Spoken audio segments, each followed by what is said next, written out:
வணக்கம் ஃப்ரெண்ட்ஸ், இன்றைக்கி நம்ம ஒரு ப்ளவுஸ் ஸ்டிச்சிங் வீடியோ தான் பார்க்க போகிறோம். இந்த ஸ்டிச்சிங் வீடியோ நான் சிங்கிள் பார்ட்டாக தான் போட போகிறேன். முதல்ல இன்றைக்கி பேக் பார்ட் நம்ம எப்படி தைக்கிறதுன்னு பார்க்க போகிறோம்.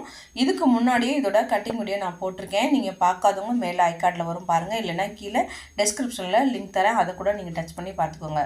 இப்போ நம்ம மெயின் ஃபேப்ரிக்கோட ராங் சைடில் லைனிங் துணி வச்சுருக்கோம். நம்ம கட் பண்ணும்போதே மெயின் ஃபேப்ரிக்கில் கீழே இறக்கம் கொஞ்சம் அதிகமாக தான் விட்டுருப்போம் துணி. ஏன்னா இந்த லைனிங் துணியை விட அதிகமாக நான் விட்டுருக்கேன். ஏன்னா கொஞ்சம் கீழே கொஞ்சம் நல்லா ஸ்ட்ராங்காக இருக்கணும்னு.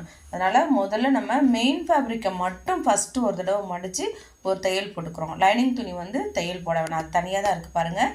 இப்போ மெயின் ஃபேப்ரிக்கை முதல்ல ஒரு 1/2 இன்ச் அளவில் மடித்து ஒரு தையல் போட்டு எடுத்துக்கோங்க. ஃப்ரெண்ட்ஸ், என்னோட சந்திரா டெய்லரிங் சேனல் பிடிச்சிருந்தா சப்ஸ்கிரைப் பண்ணிக்கோங்க. அப்படியே பக்கத்தில் இருக்க பெல் ஐக்கானை மறக்காமல் கிளிக் பண்ணி அதில் ஆல் செலக்ட் பண்ணிக்கோங்க. அப்போ தான் நான் எப்போ வீடியோஸ் போட்டாலும் உங்களுக்கு உடனே நோட்டிஃபிகேஷன் வந்துடும். நோட்டிஃபிகேஷன் வந்தால் தான் என்னோட எல்லா வீடியோஸையும் நீங்கள் மிஸ் பண்ணாமல் பார்க்கலாம்.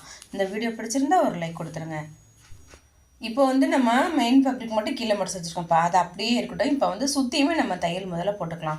ஃபஸ்ட்டு மேலே அந்த ஷோல்டர் இருக்குல்ல, அந்த இடத்துல தையல் போட்டு எல்லா இடமுமே அந்த லைனிங் துணியும் மெயின் ஃபேப்ரிக்கும் சேர்த்து ஒரு தையல் போட்டுக்கோங்க. கொஞ்சம் கூட நகர்ந்து போகக்கூடாது. நம்ம அட்ஜஸ்ட் பண்ணி கரெக்டாக வச்சு தான் தைக்கணும். அந்த கழுத்து ஷேப் கட் பண்ணோம் பார்த்திங்களா, அந்த ஷேப் மாறாமல் இருக்கணும். அப்போ தான் உங்களுக்கு தைச்சதுக்கு அப்புறமும் எங்கேயுமே சுருக்கம் இல்லாமல் இருக்கும். இல்லைன்னா கீழே சுருக்கமாக தெரியும், உங்களுக்கு கிளாத் சுருக்கமாக இருக்கும். அதனால் கொஞ்சம் கவனமாக அந்த கழுத்து எப்படி வச்சுருக்கோமோ அதை கரெக்ட் பண்ணி வச்சுட்டு அப்படியே சுற்றியுமே தையல் போட்டு எடுத்துக்கலாம். ஃப்ரெண்ட்ஸ், என்னோடய சேனலில் நிறைய வீடியோஸ் இருக்குது, எல்லாமே பாருங்கள். குழந்தைங்களுக்கான ஃப்ராக் வீடியோ கூட நிறைய இருக்குது, எல்லாமே பாருங்கள். உங்களுக்கு பிடிச்சிருந்தா என்னோடய சேனல் சப்ஸ்கிரைப் பண்ணிக்கோங்க. இந்த வீடியோ பிடிச்சிருந்தா ஒரு லைக் கொடுத்துருங்க.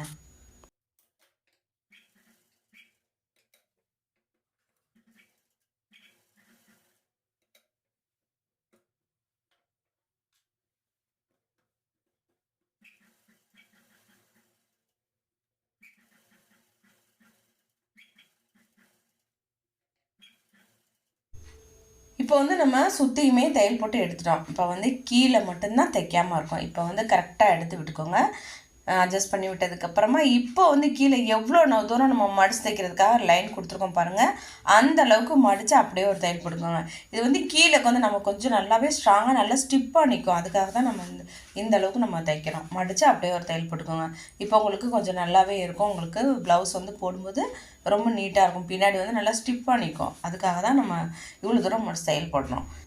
இப்போ எக்ஸ்ட்ரா துணி இருக்குது பார்த்தீங்களா, மெயின் ஃபேப்ரிக்கில் கொஞ்சம் எக்ஸ்ட்ரா விட்டு தான் நம்ம கட் பண்ணோம். இப்போ எக்ஸ்ட்ரா இருக்கிறது எல்லாமே கரெக்டாக அந்த லைனிங் துணியை அளவு வச்சு எல்லாத்தையுமே கட் பண்ணி எடுத்துக்கோங்க.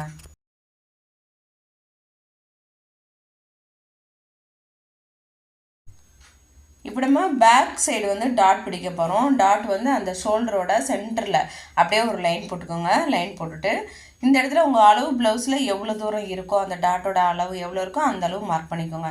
நான் ஒரு 4 இன்ச் எடுக்கிறேன். கரெக்டாக அந்த ஷோல்டரோட சென்டர் பாயிண்டில் ஒரு லைன் போட்டு அந்த இடத்துல ஒரு 4 இன்ச்சுக்கு மார்க் பண்ணிக்கிறோம். இந்த சைடும் ஒரு 1/4 இன்ச் அளவில் ஒரு லைன் போட்டுக்கோங்க.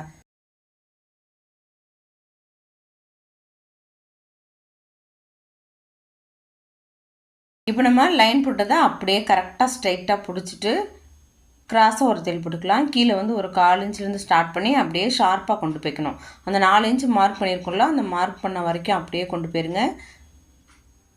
ஒரு 2 இன்ச்சு வரைக்கும் அகலமாக வரணும். அதுக்கப்புறமா அப்படியே ஷார்ப்பாக போயிடணும். அப்போ தான் கொஞ்சம் உங்களுக்கு நீட்டாக இருக்கும் அந்த டாட்டோட அளவு. இப்போ ஒரு சைடு நம்ம தைச்சிருக்கோம். இதே மாதிரி தான் இப்போ அடுத்த சைடுமே இதே மாதிரி டாட் பிடிச்சிக்கணும்.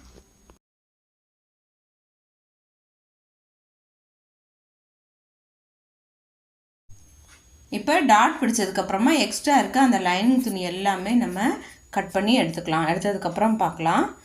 இப்போ நம்ம கட் பண்ணிட்டோம். இந்த வீடியோவில் நம்ம பேக் பார்ட் எப்படி தைக்கிறதுங்கிறத பார்க்குறோம். அடுத்த வீடியோவில் இதோட ஃப்ரண்ட் பார்ட் பார்க்கலாம். இந்த வீடியோ பிடிச்சிருந்தா ஒரு லைக் கொடுத்துருங்க. உங்கள் ஃப்ரெண்ட்ஸ்க்கும் ஷேர் பண்ணுங்கள். அந்த வீடியோ பார்த்ததுக்கு நன்றி. வணக்கம்.